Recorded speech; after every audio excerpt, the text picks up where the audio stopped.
Ladies and gentlemen, during the past few weeks, I have seen your air forces in combat, and I am proud of what I have seen. When I refer to the United States Army Air Forces as your air forces, I mean it in every sense of the word. In 2 years, we have come up from 7th place to 1st place. And today, we have the largest and mightiest air force in the world. That was a job accomplished by the will and energy of the entire people of the United States.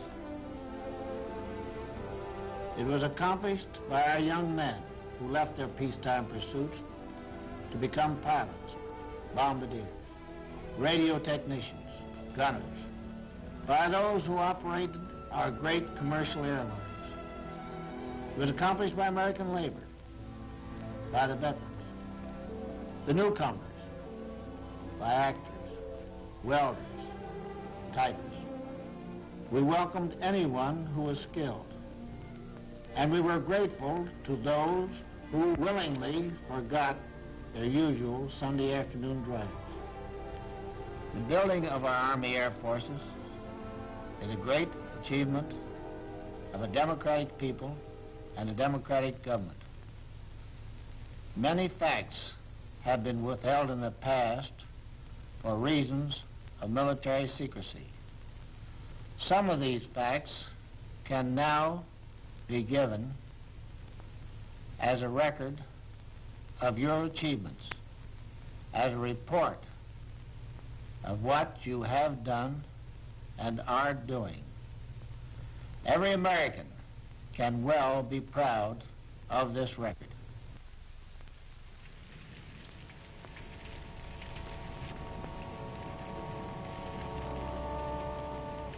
December 7th, 1941. The Air Forces have their own reasons for remembering Pearl Harbor. In the entire Pacific area, we had left only 176 planes. We faced a formidable German Luftwaffe and a strong Japanese Air Force with an overall total less than 1,000 first-line combat planes. However, though we didn't have the planes in the air, we did have them on the assembly lines. Long before Pearl Harbor, the President had requested a program of 50,000 planes a year. Due to this foresight, our entry into the war found us with our designs set, many of our factories converted to war production, and our bombers and fighters beginning to roll off the assembly lines. And we knew our planes were as good as any in the world, for the latest lessons learned in Europe, such as the need for heavier armament, had been incorporated. But what about the men to fly the planes? Training was the #1 problem. Lines of recruits appeared all over the country. The training commands pumped them into 2 main arteries. As the men arrived, schools sprang up to take them in.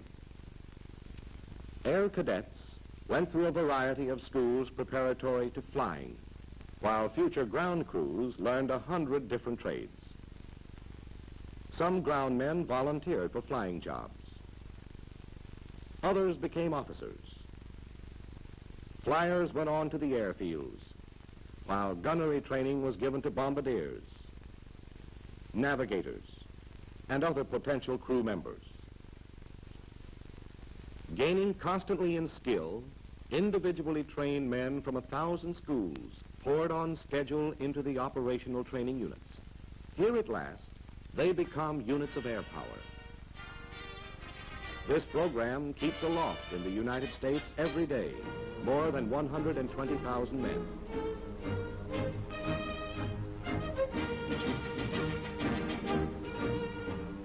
Women, too, are trained to do their share. Our women pilots, the WASPs, deliver planes to home bases and perform tasks such as towing target sleeves for gunnery practice. Our air whacks have been trained for jobs in many phases of the service. The final stage of training is reached in the operational units. Here, the individually trained men, for the first time, meet the teammates beside whom they will fight and the combat planes they will fly. They train in organizational units as large as a complete task force, simulating combat conditions.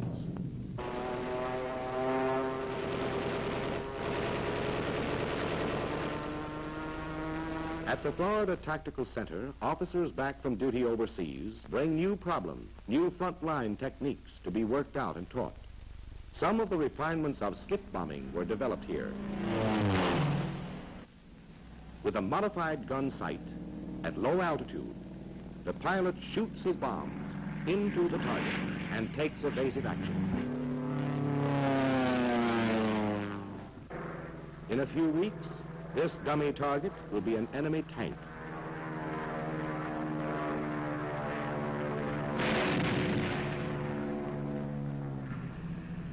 In a few weeks, this will be an enemy ship.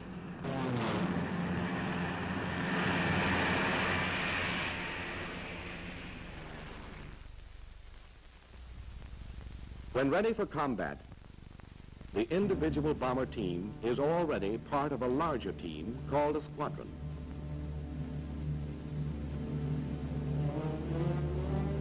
Four squadrons comprise a group. 3 groups, a wing. 5 wings, an air division, and 4 divisions, a bomber command. A fighter command is built up much the same way. Another vital command is the Air Service Command. They are the boys without whom the planes would never leave the ground. To service the planes, repair shops and warehouses have been established, such as this one in England. These warehouses stock 4 times as many items as there are in a Sears Roebuck catalog. The Service Command has become the biggest export business in the world, delivering in huge quantities.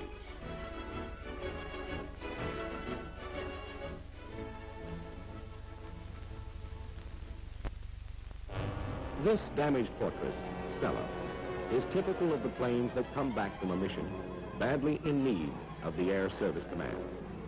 For 3 of Stella's motors were dead. The 4th managed to get her back to England, but she ended up in a meadow. Stella was a mess until a mobile machine shop arrived. A temporary repair depot was set up, and the boys of the Air Service Command went to work.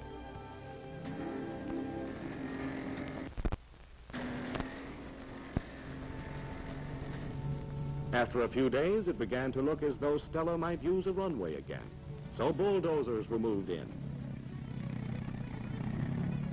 A few new parts, a few more days, and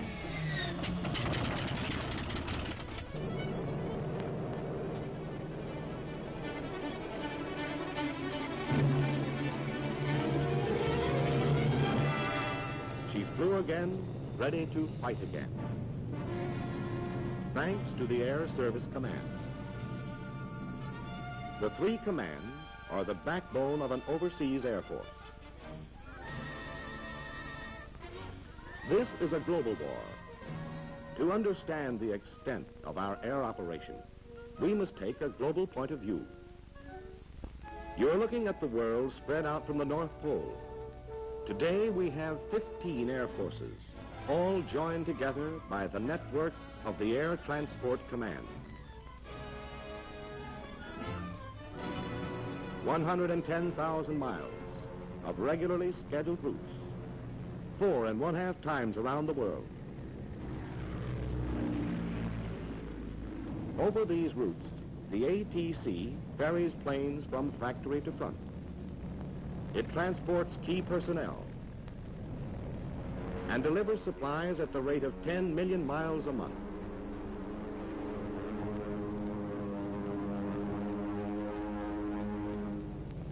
It will take anywhere, anything that can possibly fit into a plane. Once it delivered to Alaska, a complete hospital in 36 hours. It flew a shipment of grenades from the United States to Guadalcanal in 4 days, when our men needed them desperately. The little extra that can turn the tide of battle.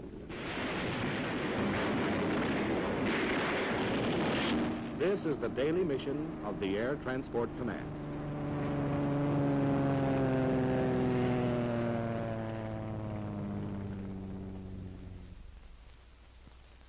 Our 15 Air Forces were formed at different times for varied purposes.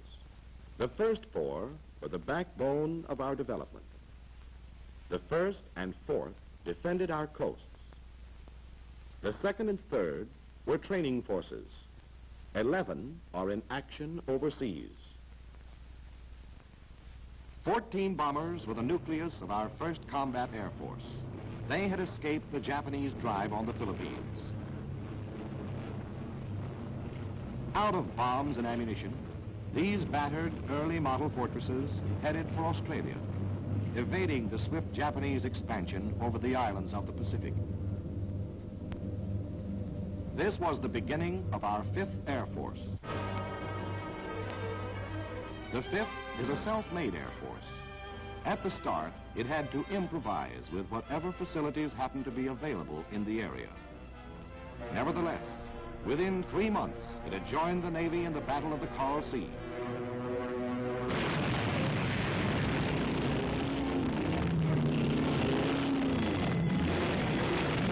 Helping to sink 19 enemy vessels.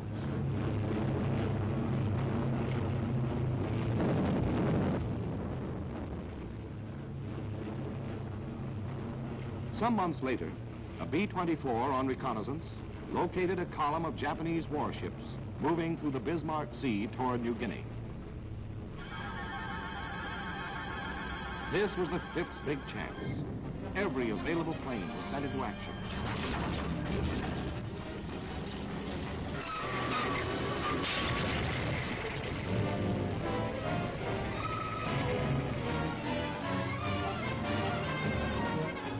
For 3 days, 162 American and Australian planes bombed and strafed the Jap fleet. Many of our flyers came in at mast-high altitude to skip bomb the enemy.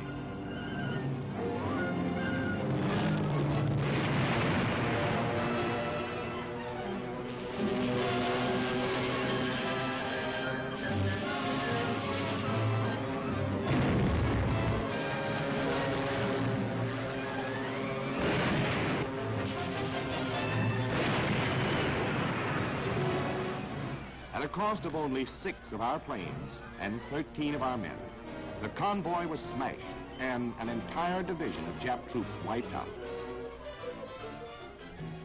This marked the limit of Japanese expansion. The 5th proceeded to take the offensive against the enemy's formidable system of interlocking bases. Japanese pressure had been concentrated on Port Moresby. We countered swiftly. Our troop carrier command flew 15,000 men across the Owen Stanley Range in one air movement.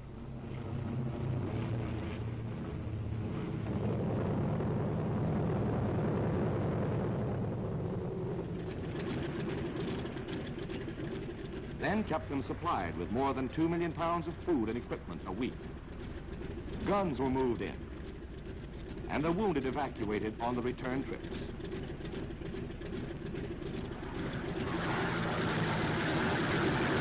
Following the spearhead came the engineers.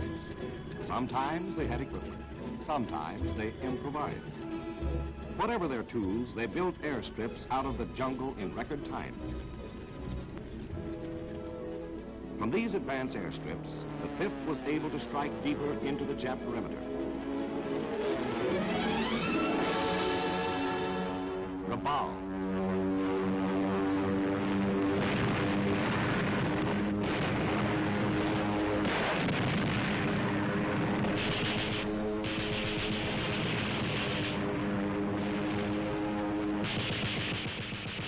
WWII. We strafed enemy airfields and installations again and again. When the Japs tried to hide their planes in the jungle, fragmentation bombs suspended from parachutes blanketed the area.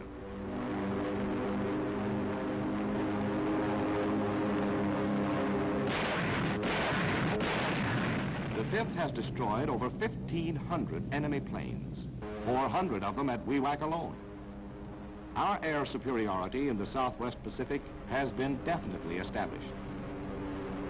To counter the Jap threat, we're building our own network of air bases on territory recaptured by our combined operations. In this task, the 5th has been reinforced by the 13th Air Force, which was organized a year after Pearl Harbor. Together, these two air forces are driving forward on one of the several roads to Tokyo. The 13th was activated with units from the 7th Air Force. Today on Hickam Field, the devastation of Pearl Harbor has been repaired, and a new and better Air Force is making history. Just a year after Pearl Harbor at midnight, the bombers of the 7th flew out of Hickam on the longest massed offensive flight ever made. With Midway as the only stopping point, they flew 5,000 miles to bomb Wake Island in a surprise attack. To the south, the 7th established its bases on the Ellice Islands. From here, it battered Jap defense installations on the Gilberts, paving the way for the successful assault of our amphibious forces. From advanced bases on the Gilberts, the 7th put into combat a new weapon. In addition to its deadly 50 caliber machine guns, this B-25G was equipped with a 75mm cannon.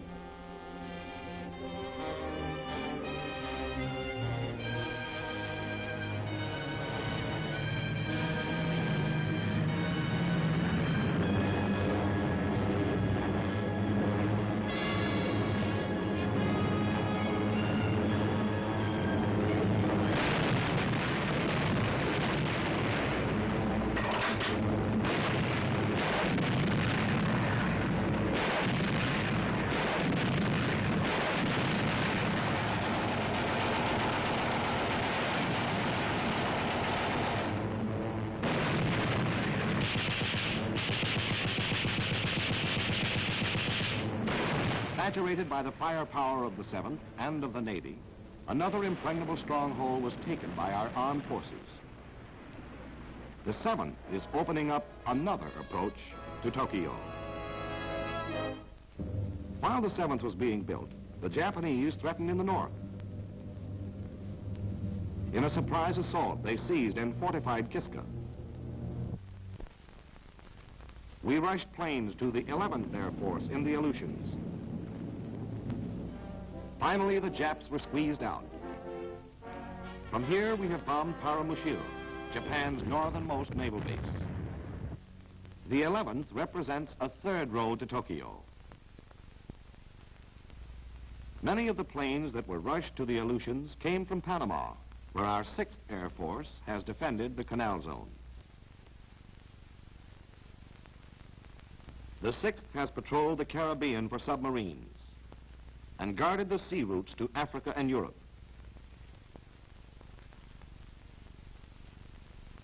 Based in England is our 8th Air Force, within striking distance of German production centers.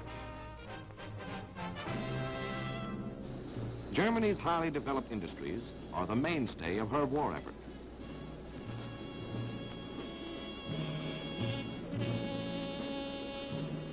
Our strategic bombing has been aimed at the heart of these industries, executing the United Nations strategy of weakening Germany for the invasion.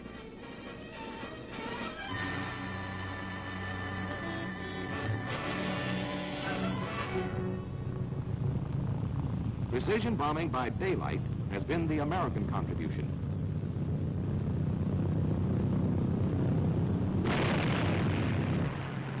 Night attacks on whole industrial areas has been the job of Britain's RAF.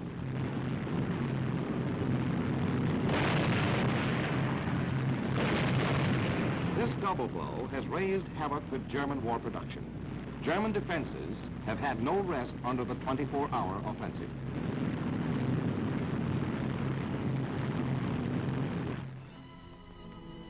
Wrecked cities present an additional problem. As this captured film shows, the Army has been forced to take charge of Berlin's frightened population.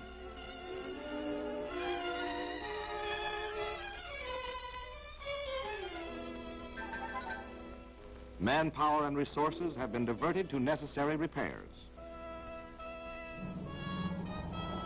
In 1943, a series of outstanding attacks marked the development of strategic bombing. Submarine yards, marshalling yards, synthetic rubber, shipyards, ball bearings, and then aircraft plants. Regensburg, Marienburg, Kassel.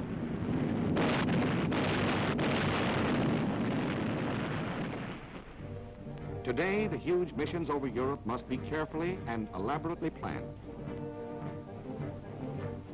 Our flyers can expect any trip to develop into a major air battle. At a dozen scattered airfields, the bombers are assembled and moved to the starting lines.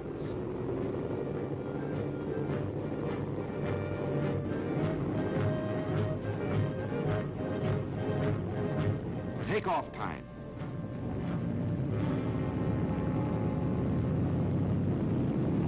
And the imposing forts and liberators thunder into the gray English dawn.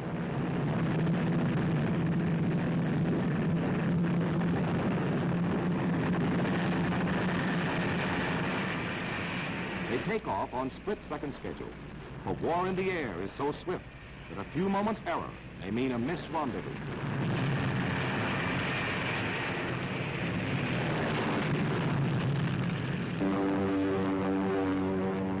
At the fighter fields, thunderbolts are ready.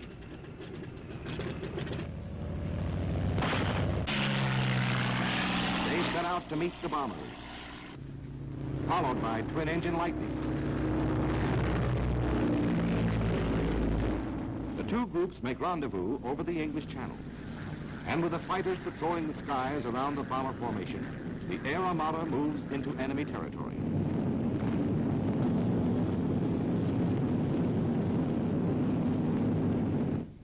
News of the approaching air invasion is flashed through the German warning system.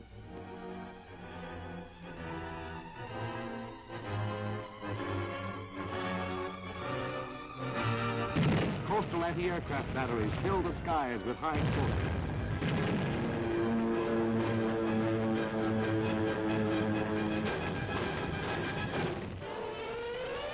Alarm sirens wail over the German fighter fields and pilots sprint to their planes.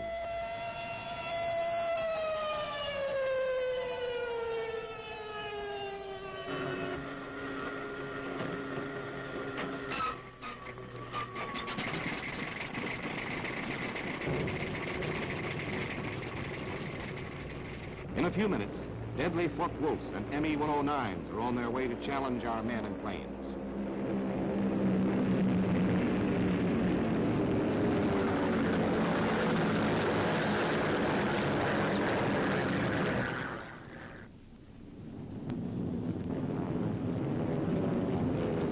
Our fighters peel off to meet the enemy threat, and the battle is on.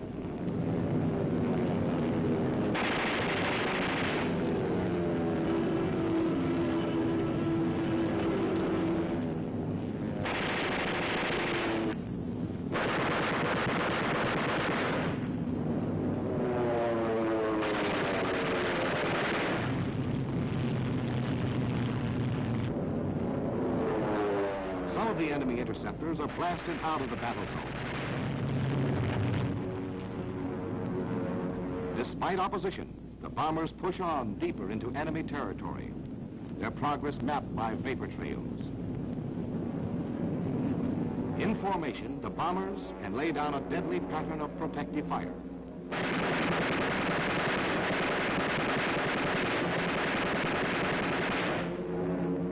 Nevertheless, the enemy fighter attacks, plus the anti-aircraft barrage, take their toll. Our planes begin to show damage. Some drop behind. Above the battle, the enemy commander locates the stragglers. His fighters close into the kill. This is called the big lead. Look at the battle from the German angle. Through German cameras, and see why.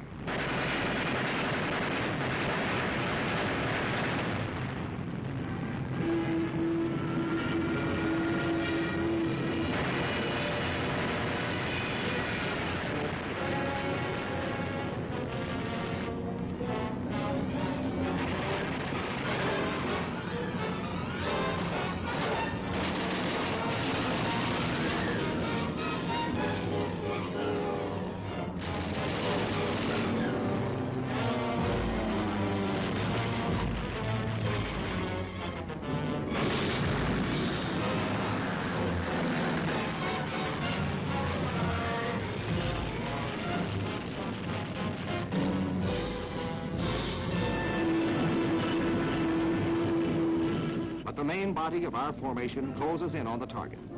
The enemy has never succeeded in making an American mission turn back before completing its task.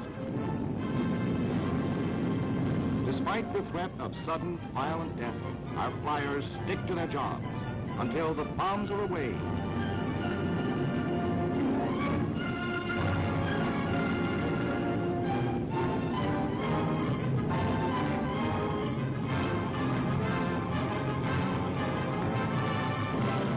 Until the target is destroyed.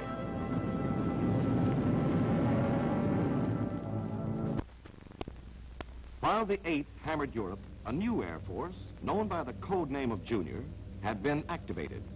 Its purpose, strength and destination, all secret. The secret came out in Africa. Junior was the 12th, an Air Force created to take part in the African invasion. Most of its operations were tactical. A tactical Air Force operates in the battle zone, smashing the enemy wherever he is vulnerable. It works with the ground troops, employing low-flying medium bombers and hard-hitting fighter planes. It fights to establish air superiority. In Tunisia, in 2 days, the 12th wrecked 112 Nazi planes in the air and on the ground. The desperate Nazis tried to fly in reinforcements to stem the advance of our ground troops. The 12th spotted the transports.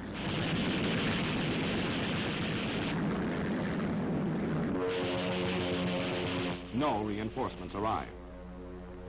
In the meantime, the 9th Air Force had joined the RAF in covering General Montgomery's victorious march from El Alamein. At the close of this campaign, the 9th joined Junior, and they worked together in the invasion of Sicily and Italy.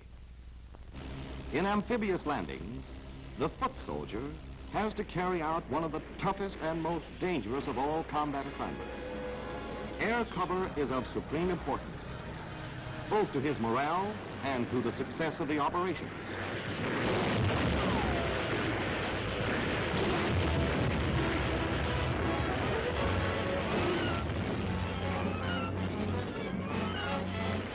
When a beachhead is established, the enemy's full strength must be held off until our troops have a chance to dig in, land heavy equipment, and supporting units.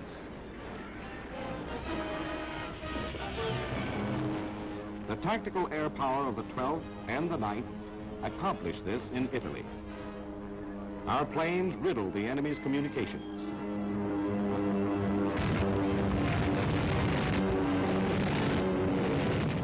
Neutralized his artillery,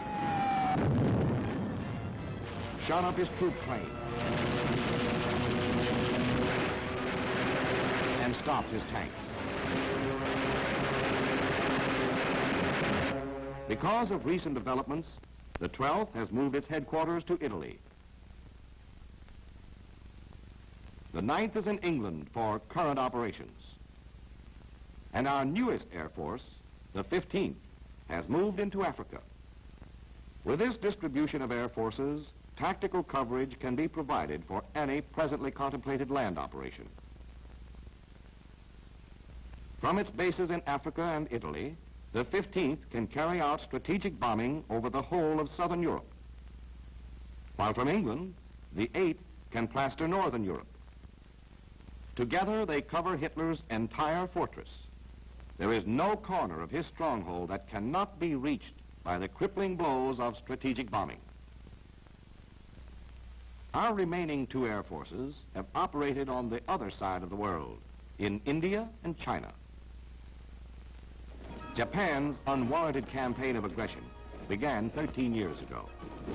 A powerful Jap Air Force had undisputed control of the Chinese skies.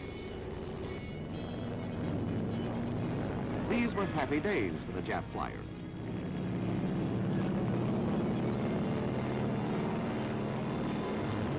They flew their missions almost unopposed. They murdered at will.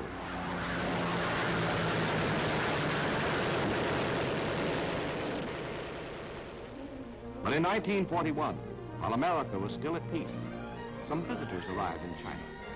These were the Flying Tigers, under the command of a master tactician, General H.H. Unaware of their presence, a Jap bombing mission headed for its target. The Chinese warning system flashed the news across the hills to the Tigers.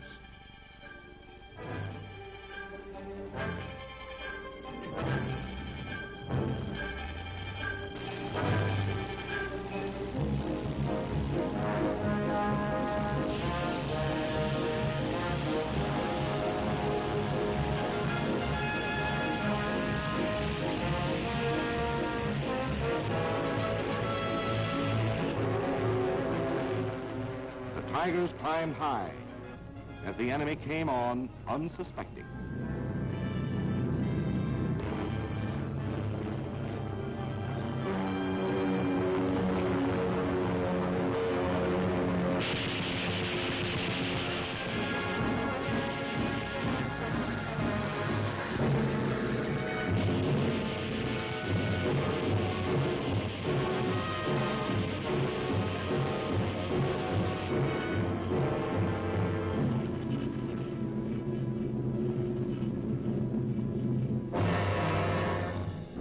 One gone, and a Flying Tiger circles around his victim to make sure of the kill. The score that day was 6-0. From then on, the Flying Tiger's combat record never dropped below 5-1. The Flying Tigers were supplied over the old Burma Road. Following Pearl Harbor, Japan took Burma and cut this supply line. The Tigers became members of General H.H.'s 14th Army Air Force. But because of this same problem of supply, the 14th is still numerically small. Supplies for the 14th start the journey from the United States by ship. After a voyage that takes 2 months, the vital cargo is unloaded at Calcutta. The bulk of it must be pushed to the river docks, laboriously loaded onto barges, and shipped upriver to Assam. Length of the trip, 40 days. The other route to Assam is by rail on a primitive railroad. Shortly after the trip begins, the rail becomes narrow gauge. The agonizingly slow process of unloading and reloading starts again. Frequent accidents and irregular schedules further slow up supplies. At the end of the arduous rail trip, most of the heavy equipment is loaded on trucks for a 4-day journey on rough, dusty roads. And so by ship, train, river barge, and truck, the supplies for the 14th are painfully assembled in Assam, headquarters of our 10th Air Force. The 10th is one of our oldest air forces, created in haste when the Japs threatened India. Today it defends the western terminus of the only route left into China, the hop from Assam across the mountains to Kunming.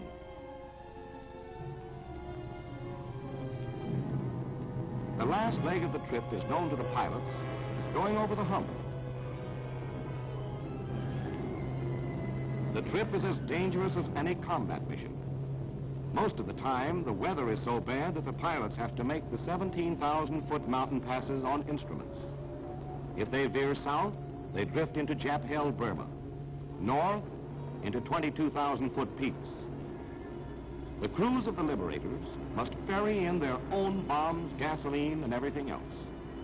In order to fly one bombing mission, they must make 4 trips across the hump.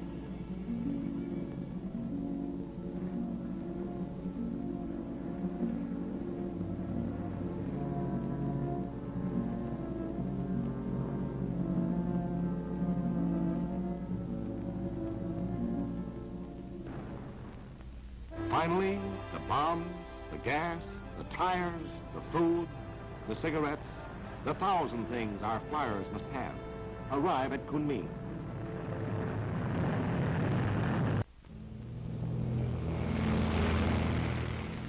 But the journey isn't over yet.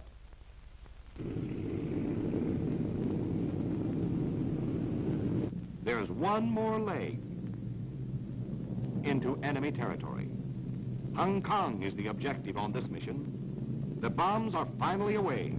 They've come 10,000 long miles. They've been en route for close to 6 months. But on this last couple of miles, they travel swift and true into the enemy target. To broaden the scope of our operations in China, we're building a supply route from Ledo. The road is being built as we fight and will eventually connect with the old Burma Road. When completed, it will carry some 40,000 tons per month. The conquest of Burma would further facilitate transport by opening up the port of Rangoon. But basically, we must have a direct route into China. For China, besides having obvious geographical advantages, has the great asset of its people. American-trained Chinese pilots have already proved themselves in the 14th. The Chinese make expert mechanics, and their manpower is limitless. Potentially, China is our best base for strategic bombing of Japan.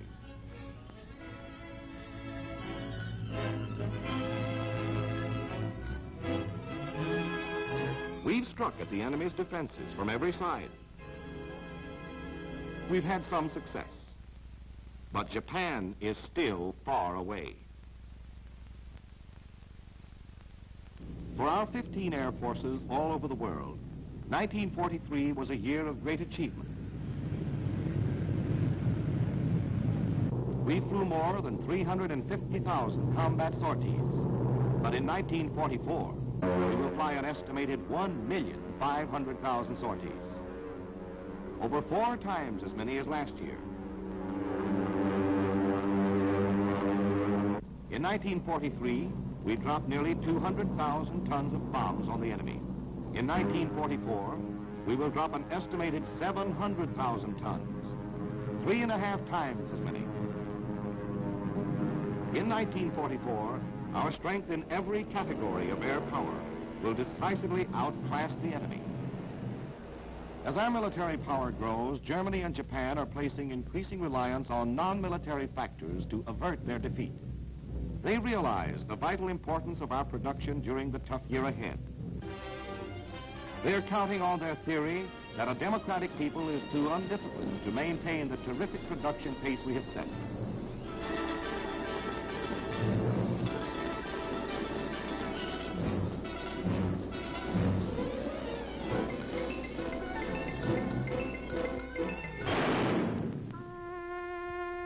They think they can make the cost of victory so horrible that we will weary of the horror.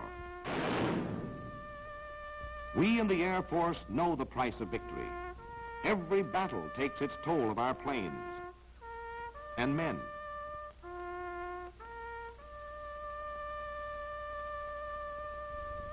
Our enemies think that we will flinch at the prospect of further casualties and settle for a compromise peace. A compromise peace is the secret weapon of the enemy. Our answer is this. In the skies above these flyers who died, there will be no compromise. In enemy skies all over the world, there will be no peace. Our bombers and fighters will rise in ever-increasing numbers. The roar of our motors, the pounding of our guns, the whine of our bombs. These sounds will never cease until our enemies below are destroyed.